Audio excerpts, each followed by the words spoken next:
ಇಂದು ಬೆಳಿಗ್ಗೆ ಸುರಿದ ಭಾರೀ ಗಾಳಿ ಮಳೆಗೆ ಬಂಟ್ವಾಳ ತಾಲೂಕಿನ ಮಾಣಿ ಸಮೀಪ ಮಾಣಿ ಮೈಸೂರು ರಸ್ತೆಗೆ ಬೃಹತ್ ಗಾತ್ರದ ಮರವೊಂದು ಉರುಳಿಬಿದ್ದ ಪರಿಣಾಮ ರಸ್ತೆ ಸಂಚಾರ ಕೆಲಕಾಲ ಸಂಪೂರ್ಣ ಅಸ್ತವ್ಯಸ್ತಗೊಂಡಿತು. ರಸ್ತೆಗೆ ಅಡ್ಡಲಾಗಿ ಬಿದ್ದಿದ್ದರಿಂದ ವಾಹನಗಳ ಸಂಚಾರಕ್ಕೆ ತೀವ್ರ ಅಡಚಣೆ ಉಂಟಾಯಿತು. ಇದರಿಂದ ಬೆಳಿಗ್ಗೆ ಶಾಲೆಗೆ ತೆರಳುತ್ತಿದ್ದ ವಿದ್ಯಾರ್ಥಿಗಳು, ಉದ್ಯೋಗಕ್ಕೆ ಹಾಗೂ ವಿವಿಧ ಕೆಲಸಗಳಿಗೆ ತೆರಳುತ್ತಿದ್ದ ಸಾರ್ವಜನಿಕರು ಸಾಕಷ್ಟು ತೊಂದರೆ ಅನುಭವಿಸಿದರು.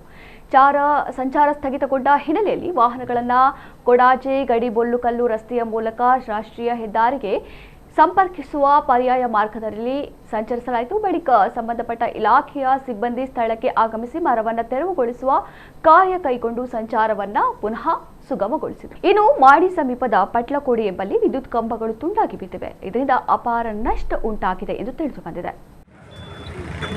ಅಡ್ಡ ಮಾರ